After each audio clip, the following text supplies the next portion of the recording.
और क्यूब के लिए सरफेस एरिया एंड वॉल्यूम का फॉर्मूला कैसे फाइंड करते हैं। बट उससे पहले देखिए यहाँ पे हमारे पास में दो इमेजेस हैं, दो इमेजेस।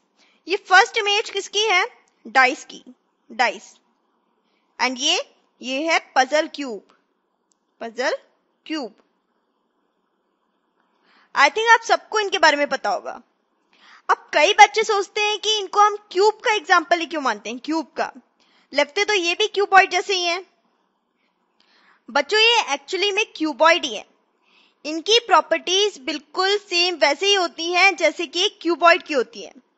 मतलब इनमें 6 फेसेस होती हैं, 6 फेसेस, 8 वर्टिसेस होती हैं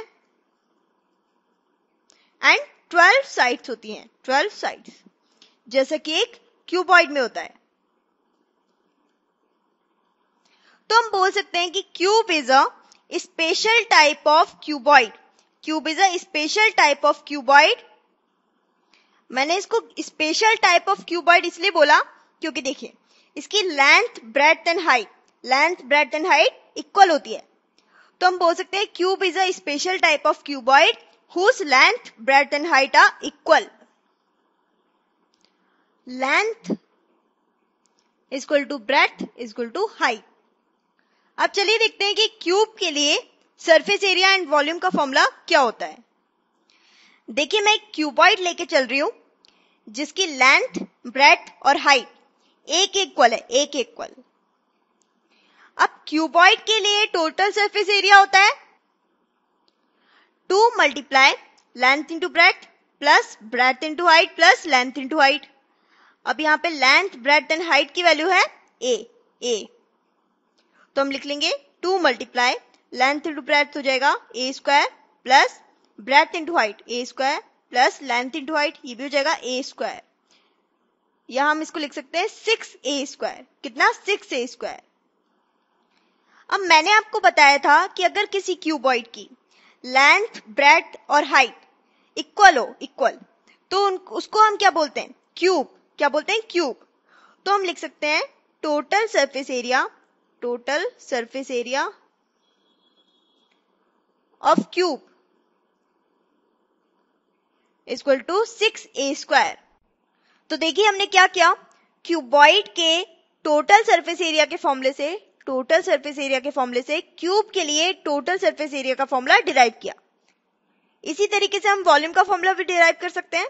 देखिए क्यूबॉइड के लिए वॉल्यूम होता है, volume equal to length into breadth into height. अब यहाँ पे लेंथ, ब्रेड्थ और हाइट की जगह पे हम a रख देंगे, a, तो यहाँ पे हम लिखते हैं a मल्टीप्लाई a और a क्यूब। और क्योंकि यहाँ पे लेंथ, ब्रेड्थ और हाइट तीनों क्या है, इक्वल, तो हम बोल सकते हैं वॉल्यूम ऑफ क्यूब कितना आ गया, a cube. Volume of cube equal to a cube. अब लास्ट हमारा बचता है लेटरल सरफेस एरिया। देखिए क्यूबॉइड के लिए लेटरल सरफेस एरिया का फॉर्मूला होता था 2 multiply length plus breadth multiply height. अब यहाँ पे हम लेंथ, ब्रेड्थ और हाइट की जगह पे a रखेंगे, 2 multiply a plus a multiply a और 4a स्क्वायर। तो क्यूब के लिए लेटरल सरफेस एरिया का फॉर्मूला क्या आ गया, 4a square. Lateral surface area of cube equal to 4a square, 4a square. ये तीनों फॉर्मूले ही बहुत इंपॉर्टेंट है, इनको भी आप याद रखिए। अब चलिए क्यूब के सरफेस एरिया एंड वॉल्यूम पे बेस्ड कुछ क्वेश्चंस देखते हैं। 3 equal cubes are placed adjacently in a row.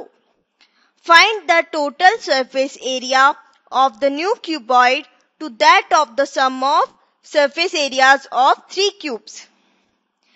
बच्चों इस क्वेश्चन के अकॉर्डिंग हमारे पास 3 equal cubes हैं जिनको हमने एक साथ एक रो में एडजेसेंटली रखा हुआ है। जैसे कि इस फिगर से देखिए यहाँ पे हमारे पास 3 क्यूब्स, 3 इक्वल क्यूब्स अलग अलग हैं और यहाँ पे हमने तीनों क्यूब्स को एक साथ एडजेसेंटली रखा हुआ है। तो ये क्या बन गया, एक क्यूबॉइड। ये एक क्यूबॉइड बन गया, क्यूबॉइड। अब हमें क्या फाइंड करना है, हमें इस क्यूबॉइड के total surface area and in तीनों क्यूब्स के सरफेस एरियाज के सम का रेशो फाइंड करना है। तो चलिए लिखते हैं total surface area of cuboid